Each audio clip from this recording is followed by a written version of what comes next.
ketika Bung Karno dengan Bung Hatta mendirikan Republik Indonesia 17 Agustus 1945 dan mendapatkan serangan balik sekutu yang ditumpangi oleh Nika Belanda ini, mulai sempoyongan.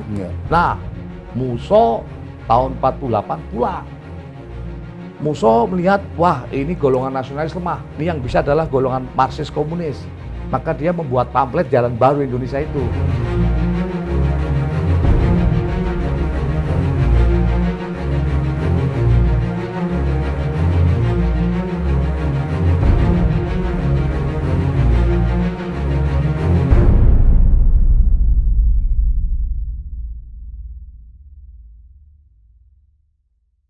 Pemirsa, kita jumpa lagi dalam Bursa Interaktif Channel ya. Saya ucapkan saudara selalu dalam keadaan sehat walafiat, taat pada protokol kesehatan. Karena itu penting untuk menjaga kita selamat dari pandemi COVID-19. Dan channel ini selalu ingin membagikan literasi sejarah, literasi sains, literasi berbagai yang bermanfaat bagi ilmu pengetahuan. Karena itu sekali lagi kami ucapkan terima kasih pada pemirsa yang telah mengikuti video Bursa Interaktif. Dan jangan bosan ya, tonton sampai habis. Kali ini kita akan mengundang narasumber khas spesial ya. Yaitu kita sengaja mengundang Dr. Herdy Sarasat ya, seorang ilmuwan, akademisi, dan juga pemerhati sejarah. Kali ini kita akan mengundang dia untuk membahas buku yang dia terbitkan bersama Al-Haidar ya, teman dekat dia. Dia teman saya juga pada tahun 90-an. Mereka peneliti. Sekarang Al-Haidar sedang mengambil doktor di Jerman, betul Pak ya? Ya, visiting fellow di Frankfurt dan Leiden. Di Frankfurt ya. Dan Ya, Herdy Frankfurt. ini telah menyelesaikan doktor, sekarang dosen pasca sarjana di Paramadina. Ya, dia juga seorang aktivis. Nah, kita akan membahas buku ini, saudara. Buku ini judulnya Satu Guru Tiga Ideologi. Ya. Pergulatan ideologi Hos Cokroaminoto dan tiga muridnya, Soekarno, Musso, dan Kartosuwiryo. Ya. Jadi ini pergulatan ideologis ya. Tiga murid ya dari dari Kartosuwiryo, Soekarno, Musso, dan Kartosuwiryo. Dan buku ini akan banyak menceritakan peristiwa-peristiwa penting, terutama di dalam bagaimana pembentukan sejarah pemikiran dan pergolakan ideologi pada awal-awal abad 20 sampai dengan di penghujung akhir 50 ya. Betapa dahsyatnya bahwa banyak peristiwa-peristiwa yang disimpan di dalam sejarah Indonesia itu yang menimbulkan kepahitan ya, luka yang dalam, karena kadang-kadang teman seperjuangan pun harus rela untuk tanda tangan menghukumati teman sendiri, seperti Soekarno untuk menghukumati Kartosuwiryo karena pemberontakan Darul Islam ya, selama tahun 48 hingga tahun 62 ya, sejak ditangkap.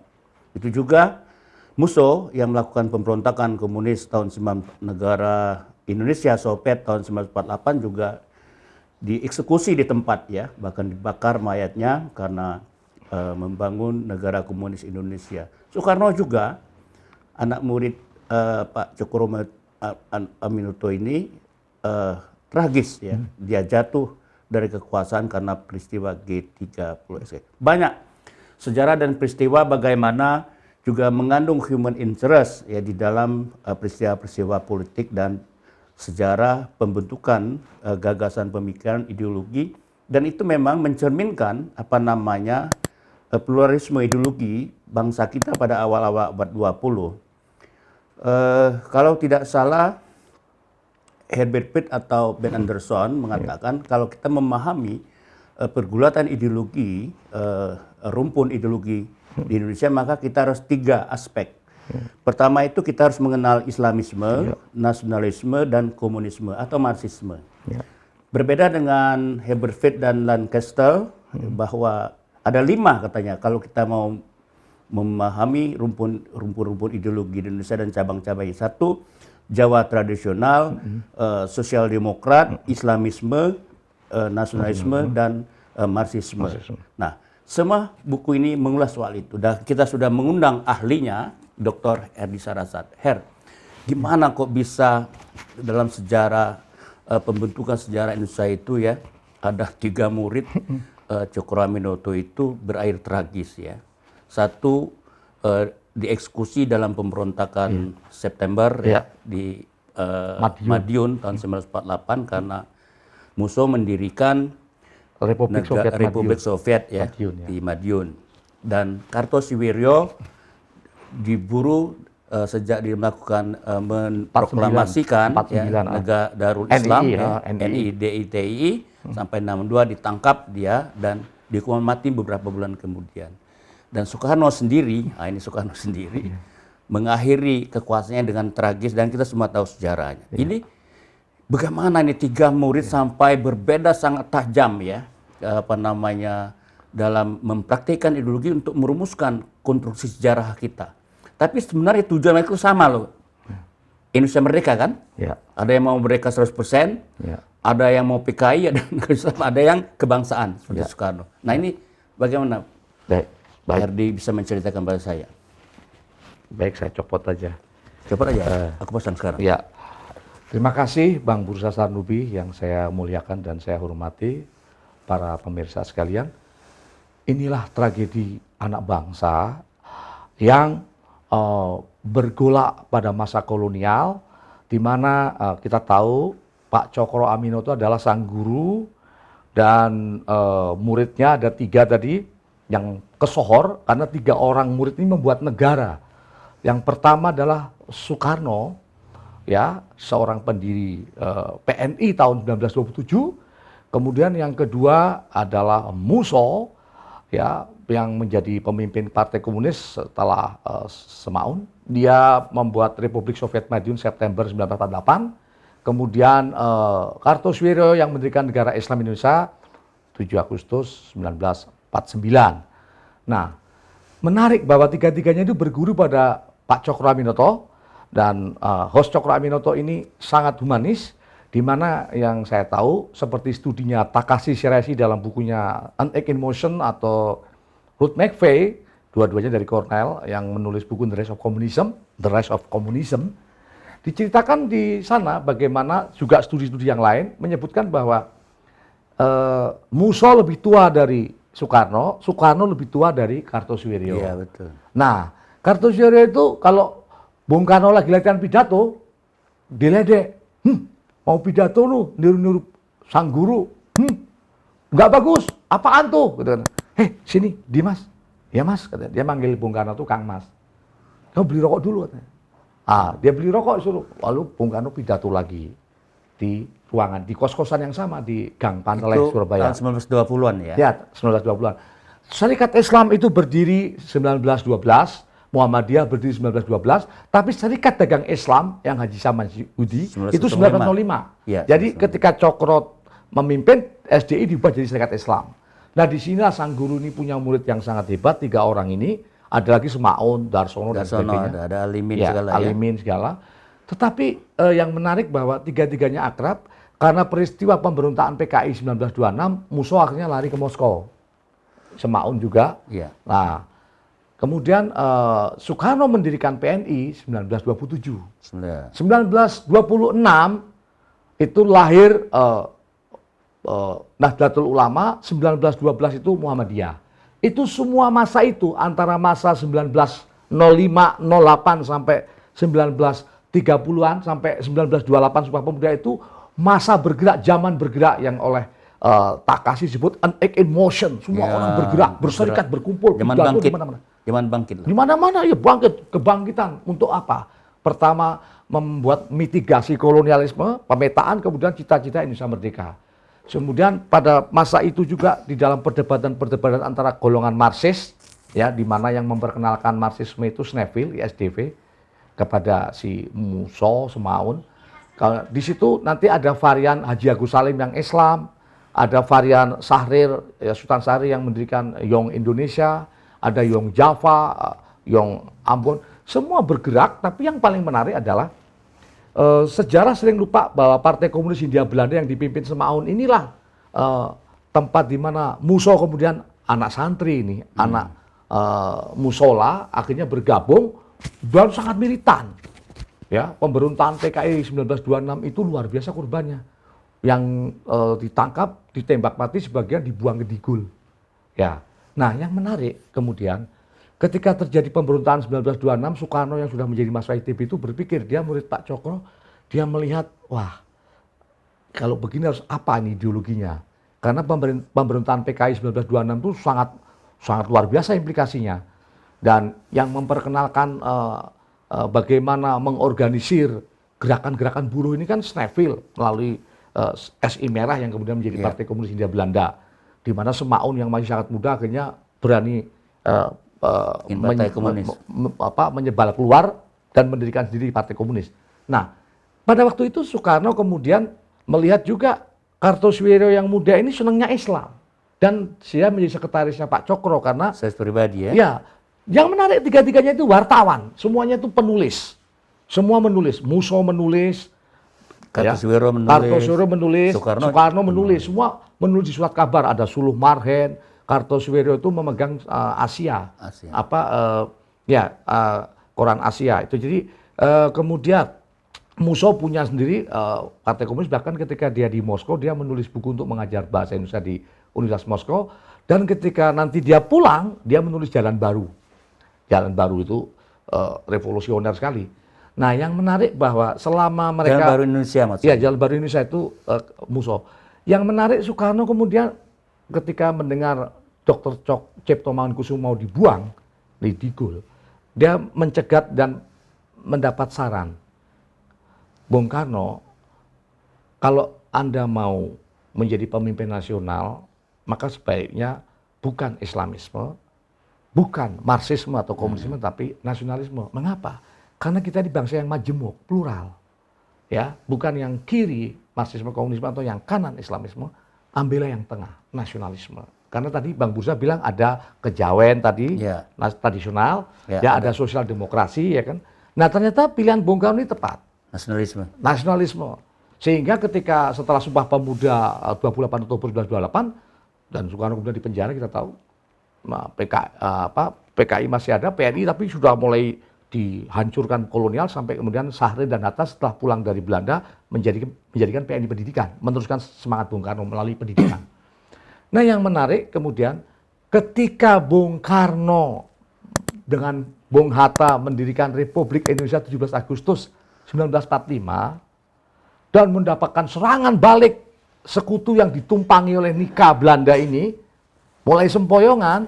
Nah, Musso tahun 48 pulang. Musso melihat, wah, ini golongan nasionalis lemah. Ini yang bisa adalah golongan Marxis komunis. Maka dia membuat pamflet Jalan Baru Indonesia itu. Dan kemudian dia menggalang kekuatan-kekuatan Marxis komunis. Itu karena apa? Kabinetnya Syahrir gagal, betul. Kabinet Amir Sapin gagal. Gagal, kan? Betul. Ya, jadi kabinet Syahrir gagal karena sebagai perdana menteri. Ini kabinet kiri loh. Ya, perdana menteri kan dengan perjanjian Linggarjati maupun Renville yang dari Amir Syarifuddin itu dianggap gagal, dan menurut Musso dialah yang harus memimpin. Maka dia sowan juga ke Bung Karno di istana, dan dia bilang akan Kang Mas akan mendukung Adi Mas Soekarno lah gitu. Tapi ternyata di luar dugaan, Musso konsolidasi dengan kekuatan-kekuatan kiri Marxis komunis ini dan menggalang kekuatan dari Jogja sampai Solo sampai Madiun melawan Bung Karno, Bung Hatta, sampai terjadi pidato-pidato yang sangat memukul Soekarno Hatta, sangat provokatif lah, sangat provokatif. Dan akhirnya Bung Karno, Bung Hatta membuat maklumat mau milih Soekarno Hatta atau Musso Republik Soviet Madiun. Nah, disitulah tragisnya Musso yang pulang ke tanah air dengan Suripno ya waktu itu dari Partai Komunis Indonesia.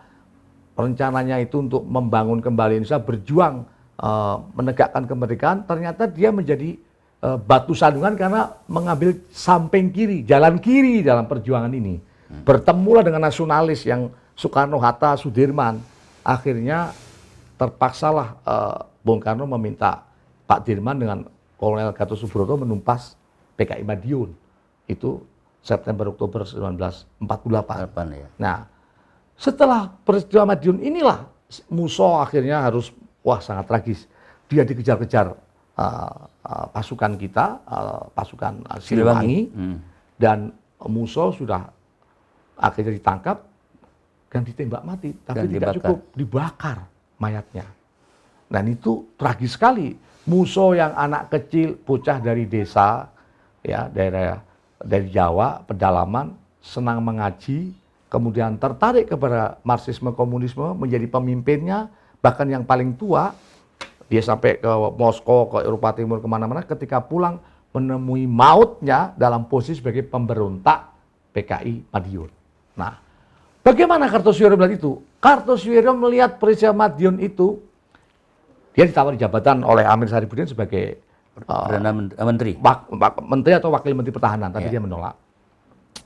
Dia melihat Bung Karno dan Bung Hatta kelelahan. Lalu Pak Dirman mengatakan begini, Jenderal Sudirman, dalam studi kami ya, saya dengan Al Haidar, Pak Dirman itu berpesan, Dek Karto, kalau TNI kalah, tolong lanjutkan perjuangan. Ya, kalau Tentara Nasional Indonesia kalah, tolong Anda punya pasukan Tentara Islam Indonesia baik gitu. Dan yang menarik di situ Bung Karno titip pesan, apabila pada tanggal 5 Agustus 1949 Adimas Kartosuwiryo belum menerima surat Soekarno, berarti Soekarno kalah atau dipaksa menyerah oleh kolonial Belanda. Surat itu disampaikan kepada utusan, tapi utusan itu pada tanggal 5 Agustus 1949 tidak menyampaikan kepada Kartosuwiryo walaupun dia sudah tiba di Malangbong, Garut. Rupanya utusan itu dibegal oleh intelijennya Belanda sehingga surat itu tidak disampaikan. Nah, Kartosuwiryo nunggu terus. Ini udah tanggal 5 Agustus kok nggak ada surat dari Kang Mas Soekarno mana? Nah, ini akan menjadi studi lanjut ya karena belum pernah dibuka oleh sejarawan, tapi ini saya mendapat informasi dari kalangan DI. Nah, ternyata surat itu tidak disampaikan, akhirnya malam-malam setelah sholat istikharah ya, sholat semua. Waduh, ini berarti... Ini 5 Agustus ya? 5 Agustus 1949. 49 betul. Berarti kita harus berjuang nih, harus melakukan perlawanan sebagai kekuatan alternatif ya waktu itu. Ini belum diungkap, ini baru saya mendapat info ini dari beberapa kalangan peneliti kira-kira 2 tahun lalu sebelum pandemi. Jadi kemudian Kartosuwiryo mengumpulkan pasukan-pasukannya, Laskar Hizbullah, Hizbul Watun dan sebagainya, konsolidasi, dan mereka kemudian bahkan membacakan proklamasi kemerdekaan Negara Islam Indonesia, DITII, NII gitu loh, dengan Bismillahirrahmanirrahim. Nah, kenapa? Saya tidak pernah melawan Kang Mas Soekarno. Saya kan berjanji apabila Kang Mas Soekarno mengirimkan surat tanggal 5 Agustus 1949, berarti Kang Mas Soekarno kalah dengan Bung Hatta. Saya akan teruskan perjuangan tapi dengan simbol Islam, dengan legiun Islam, mujahid Islam, para pejuang Muslim. Apakah itu Laskar Jihad, Laskar Hizbullah, Laskar Hizbul Watun dan sebagainya. Nah, apalagi Kartosuwiryo melihat disuruh hijrah itu pasukan Pak Dirman ditarik mundur dari Siliwangi, Jawa Barat ke Jawa. Yogyakarta. Jadi bukti Itu kan karena konsekuensi perjanjian Renville kan? perjanjian Renville di mana Karena kalah. menyempitnya wilayah Ya, kita kan. jadi itu sudah Di dianggap situ kan kalau nggak salah marahnya Kartosuwiryo kan? betul. Berarti sudah kalah karena wilayah kita tinggal di Yogyakarta. Yogyakarta, betul. Nah, di sinilah Kartosuwiryo dengan membaca Allahu Akbar bilang dia konsolidasi. Tetapi surat Bung Karno kan tidak sampai. Pada saat yang sama Muhammad Natsir, Pak Natsir juga ngirim surat, nggak sampai juga. Ketika sampai, loh saya sudah memproklamasikan NII ini. Saya nggak mungkin menjilat ludah saya kembali. Jadi terjadilah peristiwa DINII dengan Tentara Islam Indonesia TI, mereka bergolak, tapi itu kan tahun 48, 7 Agustus 48 NII berdiri, tapi tidak nyangka tahun 49 ada konferensi meja bundar di mana kita berhasil konsolidasi kembali. Tapi kata Kartosuwiryo, saya tidak yakin. Karena Papua belum dikuasai kita. Karena dia minta merdeka 100%. 100%. Iya. Kartosuwiryo itu sama dengan Tan Malaka. Betul, Merdeka persis. 100%. Iya. Dan dia melihat Bung Karno, Bung Hatta tidak bisa menguasai Papua. Karena Papua baru kembali ke tanah air kita itu 1962, 63 setelah peperang. Betul. Nah, akhirnya Kartosuwiryo meneruskan pemberontakan. Ini yang dianggap pemberontakan, dia perang melawan kolonial sebetulnya. Tapi karena sekarang sudah ada wilayah NKRI yang tanpa Papua itu, di situ tragedinya Bung Karno ketika akhirnya Kartosuwiryo dipagar petis sama tentara Republik Indonesia dan ditangkap di pegunungan Jawa Barat, daerah Malang, Garut gitu. Kalengbong. Iya. Setiap kali Bung Karno ditekan supaya menghukum mati karena banyak korban yang tewas akibat DITI. Jadi dia ini perjuangan dia tuh lama juga 12 tahun ya. Lama, 12 tahun. Sampai 62 tangkap ya. Betul, 62 62. ya. Dan yang menarik Bang, setiap kali Bung Karno ditekan supaya menandatangani eksekusi itu dan Bung Karno menangis, dia cerita kepada Ibu Megawati, Mas Guntur. Oh, ada ceritanya itu ya? Iya, dan Pak Suko Sudarso. Saya diberi informasi ini, menangis Bung Karno. Karena apa? Ini adiknya. Dan ini kan dulu dia bersumpah. Kalau tanggal 5 Agustus itu loh. Iya, kalau tidak ada surat dari Bung Karno. Lanjutkan perjuangan. Lanjutkan perjuangan, berarti saya kalah, Adi Mas. Iya. Baik Kang Mas. Lah ternyata saya sekarang dicap pemberontak. Lalu dia minta maaf kepada Bung Karno. Boleh saya dihukum mati, tapi tolong amnesti, abolisi, gerasi semua untuk pasukan DI. Yang tanggung jawab saya Pak Kartosuwiryo. Akhirnya setelah mendapatkan tekanan yang luar biasa, termasuk dari kelompok komunis, ya PKI, Bung Karno menandatangani ya eksekusi itu. Sangat tragis, dia harus menghukum mati adiknya yang selalu disuruh beli rokok sana, beli rokok katanya. J Mas katanya, beli rokok, ini rokoknya Mas. Ah kamu rokok juga, ngerokoklah mereka berdua. Jadi kata Sarjono Kartosuwiryo dan Mas Tahmid Kartosuwiryo dan Pak Rahmat Kartosuwiryo, nggak bener kalau Kartosuwiryo nggak ngerokok.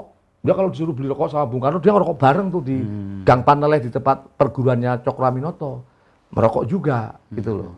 Nah, tragedi ini sudah menimpa dua murid Bung Karno. Murid Cokroaminoto yakni Muso dan Kartosuwiryo.